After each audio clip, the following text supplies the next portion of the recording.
नमस्कार, KP news के Karnataka bulletin में आपका स्वागत है। मैं अश्विनी आपके साथ। आइए एक नजर डालते हैं अब तक के मुख्य समाचारों पर। कोलारबी गांव में विश्व स्तनपान सप्ताह मनाया गया। पूर्व मंत्री बडप्पा खाशेमपुर ने बरीदाबाद गांव का किया दौरा। खबरों का सिलसिला शुरू करते हुए देखते हैं समाचार विस्तार से। पहले समाचार स्थानीय। अरविंद कुलकर्णी ने कहा कि प्रसव के बाद पहले 6 महीने तक केवल मां का दूध ही पिलाना सबसे अच्छा है। वह आज कोलारबी गांव में लाल बहादुर शिक्षण संस्थान और प्राथमिक स्वास्थ्य देखभाल केंद्र में विश्व स्तनपान सप्ताह कार्यक्रम में मुख्य अतिथि के रूप में बोल रहे थे। मां के दूध के बराबर कोई दूसरा आहार नहीं है। मां के स्तन में कई पोषक तत्व होते हैं और जन्म के तुरंत बाद बच्चे को मां का दूध पिलाना बहुत ही आवश्यक होता है। इससे बच्चे को रोग प्रतिरोधक क्षमता मिलती है। बच्चों में निमोनिया और पीलिया को रोका जा सकता है। इसीलिए माएं कहती हैं कि 6 माह से लेकर 2 साल तक के बच्चों को स्तनपान कराना उचित है। स्वास्थ्य केंद्र की सिस्टर कविता ने कहा कि स्तनपान से बच्चे के प्रति प्यार और स्नेह बढ़ने से मां और बच्चे का स्वास्थ्य बेहतर रहेगा। उन्होंने कहा कि इस संबंध में जागरूकता पैदा करने के लिए 1 से 8 अगस्त तक विश्व स्तनपान सप्ताह मनाया जाएगा। विशेष संवाददाता की रिपोर्ट। पूर्व मंत्री और जेडीएस पार्टी के वरिष्ठ नेता बडप्पा खाशेमपुर ने दूषित पानी पीने से ग्रामीणों के बीमार पड़ने के बाद शनिवार शाम को बीदर दक्षिण विधानसभा क्षेत्र के बरीदाबाद गांव का दौरा किया। उन्होंने गांव का दौरा किया, ग्राम पंचायत विकास अधिकारी हनुमंत और ग्रामीणों से दूषित पानी पीने वाले और अस्पताल में इलाज कर रहे ग्रामीणों के बारे में जानकारी ली और गांव में जल निकासी व्यवस्था और पीने के पानी के स्रोतों की जांच की। पेयजल के प्रति अधिकारियों व ग्रामीणों को जागरूक होना जरूरी है। हाल ही में जिले के अलग अलग हिस्सों में ऐसे मामले सामने आ रहे हैं और सभी को सावधान रहने की सलाह दी गई है। पीने के पानी को यथासंभव स्वच्छ रखने के लिए हर किसी को अपना सर्वश्रेष्ठ प्रयास करना चाहिए। पूर्व मंत्री बडप्पा खाशेमपुर ने कहा कि ऐसी घटनाओं को बर्दाश्त नहीं किया जाना चाहिए। इस अवसर पर पीडीओ हनुमंत, गलियप्पा, संजू कुमार, तुकाराम, अशोक, श्रीकांत मास्टर, नागेश चटनल्ली, मारुति, राजकुमार, मानिक और कई अन्य नेता उपस्थित रहे। विशेष संवाददाता की रिपोर्ट। रोकते हैं समाचारों का सिलसिला, लेते हैं छोटा सा ब्रेक। जल्द लौटेंगे ब्रेक के बाद। हिंदुस्तान के हर कोने में हम हैं मौजूद। 24 घंटे हालात पर गहरी नजर, खबरों से जुड़े चुपते सवालात और आपको दिखाता है धार्मिक, सामाजिक, राजनीतिक, लोकल और इंटरनेशनल न्यूज की सबसे बेहतर कवरेज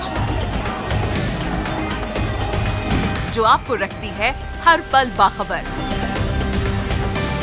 देश और दुनिया भर की खबर के लिए देखते रहें केपी न्यूज 24/7।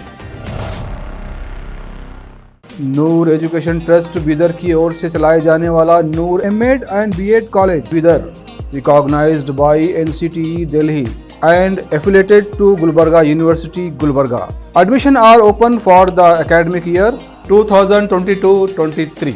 विशेषज्ञ और सक्षम शिक्षकों द्वारा शिक्षा प्राप्त करने के लिए नूर एमएड एंड बीएड कॉलेज में दाखिला लें और शांत वातावरण में शिक्षा प्राप्त करें। बीदर शहर में बेहतर शिक्षा का एकमात्र केंद्र Noor MEd and BEd college, Shahpur gate, Bidar. Phone numbers 9945283920, 8482221297। Break के बाद स्वागत है आपका। देखते हैं आगे के समाचार।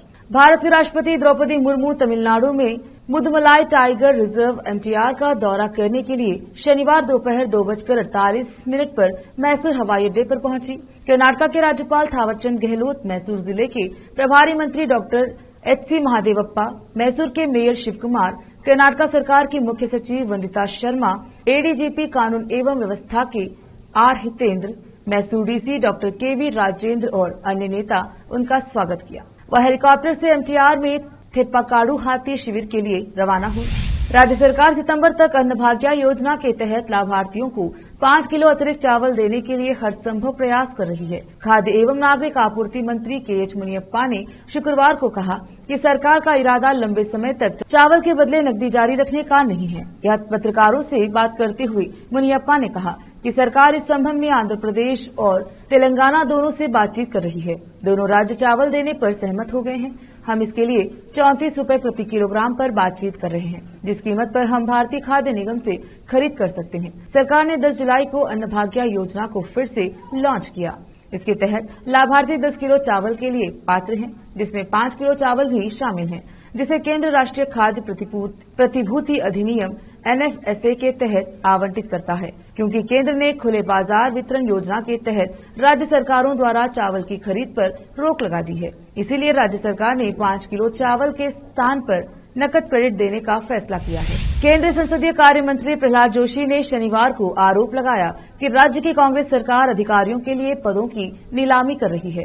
तबादलों में बहुत सारी अनियमितताएं हो रही हैं, पद बेचे जा रहे हैं और बिना किसी मानदंड के तबादले किए जा रहे हैं। कुछ अधिकारियों ने मुझे बताया है कि नीलामी जैसी प्रक्रिया के माध्यम से पोस्टिंग दी जा रही है और जो अधिकतम पैसा देते हैं उन्हें पद दिया जाता है। जेडीएस नेता HD कुमारस्वामी के इसी तरह के आरोपों पर टिप्पणी करते हुए जोशी ने कहा, उन्हें इस बारे में अधिक जानकारी हो सकती है क्योंकि वह राज्य की राजनीति में है। जोशी ने यह भी आरोप लगाया है कि जब भी कांग्रेस सत्ता में आती है तो असामाजिक, हिंदू विरोधी और आपराधिक ताकतों को सरकार द्वारा संरक्षित होने का विश्वास मिलता है। उन्होंने कहा, जब भी कांग्रेस सत्ता में आती है तो वे सक्रिय हो जाते हैं और ऐसी हरकतें करने से नहीं हिचकिचाते।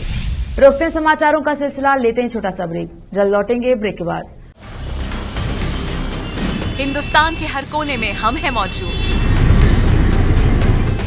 24 घंटे हालात पर गहरी नजर, खबरों से जुड़े चुपते सवालात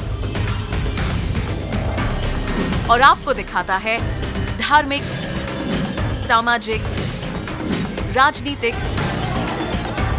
लोकल और इंटरनेशनल न्यूज की सबसे बेहतर कवरेज, जो आपको रखती है हर पल बाखबर। देश और दुनिया भर की खबर के लिए देखते रहें KP News 24/7। Noor education trust Bidar की ओर से चलाए जाने वाला Noor MEd and BEd college Bidar, recognised by NCTE Delhi and affiliated to Gulbarga University, Gulbarga. Admission are open for the academic year 2022-23. विशेषज्ञ और सक्षम शिक्षकों द्वारा शिक्षा प्राप्त करने के लिए नूर एमएड एंड बीएड कॉलेज में दाखिला लें और शांत वातावरण में शिक्षा प्राप्त करें। बीदर शहर में बेहतर शिक्षा का एकमात्र केंद्र Noor MEd and BEd college, Shahpur gate, Bidar. Phone numbers 9945283920, 8482221297। Break के बाद स्वागत है आपका, देखते हैं आगे के समाचार। इस सप्ताह की शुरुआत में नई दिल्ली में पार्टी नेतृत्व के साथ चर्चा के बाद कांग्रेस बोर्डों और निगमों में नियुक्तियों की दिशा में आगे बढ़ रही है। सीएम सिद्धरामैया और उप मुख्यमंत्री DK शिवकुमार पर पार्टी नेताओं और विधायकों द्वारा नियुक्तियों को आगे बढ़ाने का दबाव है और सिद्धरामैया के कांग्रेस नेतृत्व के साथ बैठकों के दौरान यह मुद्दा उठा था। 30 बोर्ड और निगम हैं और लगभग 60 ऐसे हैं जिनकी इतनी मांग नहीं है। कर्नाटका हाउसिंग बोर्ड, कर्नाटका जंगल लॉज और रिजॉर्ट्स, कर्नाटका राज्य लघु उद्योग विकास निगम लिमिटेड, कर्नाटका साबुन और डिटर्जेंट, कर्नाटका शहरी बुनियादी ढांचा विकास और वित्त निगम, कर्नाटका शहरी जल आपूर्ति ड्रेनेज बोर्ड और अन्य उद्योग और वाणिज्यिक और जल संसाधन विभागों से जुड़े बोर्डों की मांग की जाती है। KPCC के कार्यकारी अध्यक्ष सलीम अहमद ने कहा कि पार्टी ने बोर्डों और निगमों में नियुक्तियां करने की प्रक्रिया शुरू कर दी है। सिद्धरामैया, शिवकुमार और AICC महासचिव रणदीप सुरजेवाला अंतिम सूची पर फैसला करेंगे। विपक्षी भाजपा नेताओं ने राज्य सरकार को चेतावनी दी है कि अगर वह गारंटी योजनाओं को लागू करने के लिए अनुसूचित जाति उप योजना SC/ST और जनजातीय उप योजना TSP से 11,144 करोड़ रुपए निकालने के अपने फैसले पर पुनर्विचार करने में विफल रही तो वह राज्यव्यापी आंदोलन शुरू करेगी। गारंटी योजनाओं के लिए SC/ST और TSP फंड आवंटित करने के खिलाफ विरोध प्रदर्शन में बोलते हुए पूर्व CM बसवराज बोम्मे ने कहा कि लोगों को कई आश्वासन देकर सत्ता में आई कांग्रेस दलितों के जीवन के साथ खेल रही है। पूर्व CM ने कहा कि CM सिद्धरामैया और डिप्टी CM DK शिवकुमार ने विधानसभा चुनाव से पहले गारंटी कार्ड बांटने के लिए दलित बस्तियों का दौरा किया था और उन्हें सूचित करना चाहिए था कि सरकार गारंटी के लिए SC/ST और TSP फंड का इस्तेमाल करेगी। अब अनुदान को हटाकर सरकार SC और ST के साथ अन्याय कर रही है। उन्होंने कहा कि जिस सरकार ने दावा किया था कि वह 34,000 रूपए प्रदान करेगी, उसने SC/ST और TSP के लिए केवल 23,000 रूपए आवंटित किए। बोम्मे ने कहा कि इसने शक्ति योजना के लिए 700 करोड़ रुपए आवंटित किए हैं। लेकिन सरकार इस योजना से लाभान्वित एससी और एसटी यात्रियों की पहचान कैसे करेगी? सरकार ने गृह लक्ष्मी के लिए 5,500 करोड़ रुपए आवंटित किए, लेकिन आप उन समुदायों के लाभार्थियों की पहचान कैसे करेंगे? बीजापुर में आगामी स्वतंत्रता दिवस 15 अगस्त के मौके पर प्लास्टिक स्वतंत्रता दिवस मुक्त करने की मांग में बीजापुर में हिंदू जन जागृति समिति द्वारा जिलाधिकारी को एक ज्ञापन सौंपकर कहा गया कि स्वतंत्रता दिवस के मौके पर प्लास्टिक फ्लैग का उपयोग नहीं किया जाना चाहिए। इस अवसर पर समिति के जिम्मेदारों ने मीडिया से बात की। बीजापुर से फेरोज शेख की रिपोर्ट। ನಮಸ್ಕಾರ.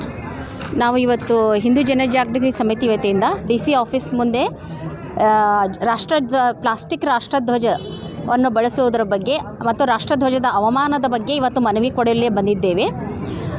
ನಾನು ಭಾರತೀಯ ಪ್ರತಿಯೊಬ್ಬ ಪ್ರಜೆಗೆ ನಾನು ಇವತ್ತು ಕೇಳ್ತಾ ಇದ್ದೀನಿ, ಯಾವತ್ತು ನಮ್ಮ ಭಾರತ ದೇಶವನ್ನು ಸ್ವತಂತ್ರಗೊಳಿಸಬೇಕಾದ್ರೆ ಎಷ್ಟೋ ರಾಷ್ಟ್ರಪುರುಷರು ತಮ್ಮ ಪ್ರಾಣ ಬಲಿದಾನವನ್ನು ಮಾಡಿ ನಮಗೆ ಸ್ವತಂತ್ರ ತಂದುಕೊಟ್ರು. ಆ ಸ್ವತಂತ್ರದ ಪ್ರತೀಕ ಇವತ್ತು ರಾಷ್ಟ್ರಧ್ವಜವಾಗಿದೆ. ಇವತ್ತು ರಾಷ್ಟ್ರಧ್ವಜವನ್ನು ನಾವು ಯಾವ ರೀತಿಯಲ್ಲಿ ಗೌರವವನ್ನು ಮಾಡ್ತಾ ಇದ್ದೀವಿ? ತನುಮನಧನದಿಂದ ನಾವು ಗೌರವವನ್ನು ಸಲ್ಲಿಸ್ತಾ ಇದ್ದೀವಾ? ನಾವು ಪ್ರಶ್ನೆ ಮಾಡ್ಕೋಬಹುದು. ಇವತ್ತು ನಾವೆಲ್ಲ ಬಜಾರ್ಗೆ ಹೋದಾಗೆಲ್ಲ ಪಿನ್ನು, ಹೇರ್ ಪಿನ್ನು ಒಂದು ತಗೊಳ್ಳೋ ಹಾಗೆ ಪ್ಲಾಸ್ಟಿಕ್ ಧ್ವಜವನ್ನು ಖರೀದಿ ಮಾಡ್ತೀವಿ ಮತ್ತು ಪ್ಲಾಸ್ಟಿಕ್ ಮಾಸ್ಕ್ಗಳನ್ನು ಧರಿಸ್ತೀವಿ ಮತ್ತು ಪ್ಲಾಸ್ಟಿಕ್ ಮತ್ತು ಆ ಒಂದು ರಾಷ್ಟ್ರಧ್ವಜದ ಮುಖದ ಮೇಲೆಲ್ಲ ಕಲರ್ ಮಾಡಿಕೊಂಡು ತಿರುಗಾಡ್ತೀವಿ. ಹಾಗಾದರೆ ಇದು ನಮ್ಮ ನಿಜವಾದ ರಾಷ್ಟ್ರಭಕ್ತಿನ ನಾನು ಕೇಳ್ತಾ ಇದ್ದೀನಿ. ಹಾಗಾದರೆ ನಮ್ಮ ರಾಷ್ಟ್ರಪುರುಷರಿಗೆ ಇವತ್ತು ನಾವು ಏನು ಗೌರವವನ್ನು ಕೊಡ್ತಾ ಇದ್ದೀವಿ, ಯಾವ ಕೃತಜ್ಞತೆಯನ್ನು ಸಲ್ಲಿಸ್ತಾ ಇದ್ದೀವಿ? ಹೀಗೆ ನಮ್ಮ ರಾಷ್ಟ್ರಧ್ವಜವನ್ನು ತುಚ್ಛವಾಗಿ ನಾವು ಕಂಡ್ರೆ ಒಂದು ದಿನ ನಾವು ಅಷ್ಟೇ ತುಚ್ಛವಾಗಿ ರೋಡ್ ಮೇಲೆಲ್ಲ ಅಲ್ಲಲ್ಲೋ ಇಲ್ಲಲ್ಲೋ ಬೀಳಬೇಕಾಗತ್ತೆ. ಬೇರೆಯವರು ಬಂದು ಮತ್ತೆ ಆಕ್ರಮಣ ಮಾಡಿ ನಮ್ಮ ಮೇಲೆಲ್ಲ ಹೆಜ್ಜೆಗಳನ್ನು ಇಡ್ತಾರೆ. ಅದಕ್ಕೆ ಆ ರಾಷ್ಟ್ರಧ್ವಜವ ಗೌರವವನ್ನು ನಮ್ಮ ಪ್ರಾಣಕ್ಕಿಂತಲೂ ನಾವು ಕೊಡಬೇಕಾಗಿದೆ. ಅದು ಕೊಡುವುದು ನಮ್ಮ ಧರ್ಮ ಕರ್ತವ್ಯವೂ ಆಗಿದೆ. ಹಾಗೆ ಭಾರತೀಯ ಪ್ರತಿಯೊಬ್ಬ ಪ್ರಜೆಯ ಕರ್ತವ್ಯ ಇವತ್ತು ನಾವು ಏನು ಮಾಡಬೇಕಾಗಿದೆ ಅಂದರೆ ಪ್ಲಾಸ್ಟಿಕ್ ಧ್ವಜವನ್ನು ಖಂಡಿತವಾಗಿಯೂ ನಾವು ಖರೀದಿ ಮಾಡ್ಕೋಬಾರ್ದು. ಅದನ್ನು ಫ್ಯಾಷನ್ನಾಗಿ ನಾವು ಶರ್ಟ್ ಮೇಲೋ ಅಲ್ಲೋ ಇಲ್ಲೋ ಕಲರ್ ಮಾಡಿ ಹಾಕೋಬೇಡಿ. ಅದನ್ನು ಅತ್ಯಂತ ಗೌರವದಿಂದ ನಾವು ಎತ್ತರದಲ್ಲಿ ಇಟ್ಟು ನಾವು ಅದಕ್ಕೆ ಒಂದು ಸಲ್ಯೂಟನ್ನು ಮಾಡೋಣ. ಇದೇ ನಮ್ಮ ಒಂದು ರಾಷ್ಟ್ರಕ್ಕೆ ಇವತ್ತು ನಾವು ಕಷ್ಟಪಟ್ಟು ಏನು ಕಾಯಬೇಕಾಗಿದೆ ಅಂದರೆ ಆ ಗೌರವವನ್ನು ಕಾಯಬೇಕಾಗಿದೆ. ಅದಕ್ಕಾಗಿ ಪ್ಲಾಸ್ಟಿಕ್ ಧ್ವಜಗಳನ್ನು ಖರೀದಿ ಮಾಡಬೇಡ್ರಿ ಮತ್ತು ಪ್ಲಾಸ್ಟಿಕ್ ಮಾಸ್ಕ್ಗಳನ್ನು ಖರೀದಿ ಮಾಡಬೇಡ್ರಿ. ಎಲ್ಲೆಂದರಲ್ಲೇ ಬಿದ್ದಿರುವಂಥ ಪ್ಲಾಸ್ಟಿಕ್ ಧ್ವಜಗಳು ಇದ್ದರೆ ಅದನ್ನು ಎತ್ತಿ ತೆಗೆದಿಟ್ಟು ಆ ಒಂದು ಪ್ರಬೋಧನೆಯನ್ನು ಎಲ್ಲ ಜನರಿಗೆ ಮುಟ್ಟಿಸ್ಬೇಕಂತ ಹೇಳಿ ಈ ಮಾಧ್ಯಮದಿಂದ ಕೂಡ ಹೀಗೆ ಆಗುತ್ತೆ. ಯಾಕಂದರೆ ಪ್ರತಿಯೊಬ್ಬ ಪ್ರಜೆಯಲ್ಲಿನೂ ಇದು ಜಾಗೃತ ಆಗಬೇಕು. ಇವತ್ತು ಸರ್ಕಾರ ಮಾಡ್ತಾ ಇದೆ, ಇವತ್ತು ಯಾರೋ ಮಿನಿಸ್ಟರ್ ಬರ್ತಾರೆ, ಇವತ್ತು ಆ ಪಕ್ಷ ಮಾಡ್ತದೆ ಈ ಪಕ್ಷ ಮಾಡ್ತದೆ ಅಂತೇಳಿ ಇಲ್ಲ, ನಾವು ಸರ್ಕಾರಕ್ಕೆ ಮನವಿ ಮಾಡ್ತಾ ಇದ್ದೀವಿ ಪ್ರತಿ ವರ್ಷ. ಈಗ ಎಷ್ಟೋ ಕಡಿಮೆ ಆಗಿದೆ, ಮೊದಲಿಗಿಂತಲೂ ಈಗ 70% ಕಡಿಮೆ ಆಗಿದೆ ಅಂತ ನನಗೆ ಅನಿಸ್ತಾ ಇದೆ. ನೀವು ಆಗಸ್ಟ್ 15 ದಿವಸ ಹೊರಗಡೆ ತಿರುಗಡೆ ಎಲ್ಲ ಅನಿಸುತ್ತೆ ನೋಡ್ರಿ, ಎಲ್ಲ ಕಡೆ ಬರೋ ಪ್ಲಾಸ್ಟಿಕ್ ಇವತ್ತು ನೋಡ್ರಿ, ನಾವು ಎಷ್ಟೋ ವರ್ಷದಿಂದ ಇದು ನಡೀತಾನೇ ಇದೆ. ಪ್ರತಿ ಆಗಸ್ಟ್ 15ರಿಂದ ಬರ್ತದೆ, ಜನವರಿ 26 ಬರ್ತದೆ ಮತ್ತು ಅದೇ ನಾವು ಮಾಹಿತಿಯನ್ನು ನೋಡ್ತೀವಿ, ಅದೇ ಪ್ರಬೋಧನೆಯನ್ನು ಮಾಡ್ತೀವಿ. ಆದರೂ ಕೂಡ ಪ್ಲಾಸ್ಟಿಕ್ ಬಳಕೆ ಹಾಗೇ ಇರ್ತದೆ, ಹಾಗೆ ಹೆಚ್ಚಿಗೆ ಆಗ್ತಾ ಇರ್ತದೆ. ಆ ಮಹಾನಗರ ಪಾಲಿಕೆಯವರು ಪ್ರತಿಯೊಂದು ಅಂಗಡಿಗೆ ಒಂದು ನಿಯಮವನ್ನು ಹೊರಡಿಸಿದ್ದಾರೆ. ಪ್ಲಾಸ್ಟಿಕ್ ಗ್ಲಾಸ್ ಇರಬಾರ್ದು, ಪ್ಲಾಸ್ಟಿಕ್ ಕವರ್ ಯೂಸ್ ಮಾಡಬಾರ್ದು ಅಂಥೇಳಿ ರೇಡ್ ಮಾಡ್ತಾರೆ. ಹಾಗೆಯೇ ಪ್ಲಾಸ್ಟಿಕ್ ಧ್ವಜ ಯಾವ ಅಂಗಡಿಯಲ್ಲೇ ಕಾಣ್ತದೋ ಆಗಲೂ ಕೂಡ ಅಲ್ಲಿ ರೇಡ್ ಮಾಡಬೇಕು. ಆಗಲೇ ಅವರಿಗೆ ಒಂದು ಗಾಂಭೀರ್ಯತೆ ಬರ್ತದೆ, ಅವರಲ್ಲಿ ಸೀರಿಯಸ್ನೆಸ್ ಬರ್ತದೆ. ಅಲ್ಲಿವರೆಗೂ ಈ ಒಂದು ಪ್ಲಾಸ್ಟಿಕ್ ಧ್ವಜವನ್ನು ಅವರು ಹಾಗೆ ತುಚ್ಛವಾಗಿ ಕಾಣ್ಕೊಂಡು. उडुपी शहर पुलिस ने उडुपी में एक विरोध रैली में भड़काऊ भाषण देने के लिए वीएचपी नेताओं शरण पंपवेल और दिनेश मेनन के खिलाफ स्वतः संज्ञान लेते हुए मामला दर्ज किया है। उडुपी में एक पैरामेडिकल कॉलेज के शौचालय के अंदर मोबाइल कैमरे का उपयोग करके वीडियो रिकॉर्ड करने के मामले की गहन जांच की मांग को लेकर विश्व हिंदू परिषद और उडुपी जिले की बजरंग दल इकाई द्वारा विरोध प्रदर्शन का आयोजन किया गया। श्री कृष्णा मठ के राजंगन के पास विरोध सभा के दौरान शरण पंपवेल ने कहा, हम जिहादी राक्षसों को हिंदू रक्षक के रूप में जवाब देंगे। हिंदू माताओं को जागने की जरूरत है। जिन हाथों में कभी चम्मच और झाड़ू हुआ करते थे, उन्हें अब हथियार पकड़ना चाहिए। जरूरत है तलवार पकड़ना और समुदाय को चेतावनी देना कि हम चुप नहीं रहेंगे। फिर से एक नजर आज के मुख्य समाचारों पर। कोलारबी गांव में विश्व स्तनपान सप्ताह मनाया गया। पूर्व मंत्री बडप्पा खाशिमपुर ने बरीदाबाद गांव का किया दौरा। केपी न्यूज के कर्नाटका बुलेटिन में आज इतना ही। देखते रहिए केपी न्यूज 24/7। धन्यवाद।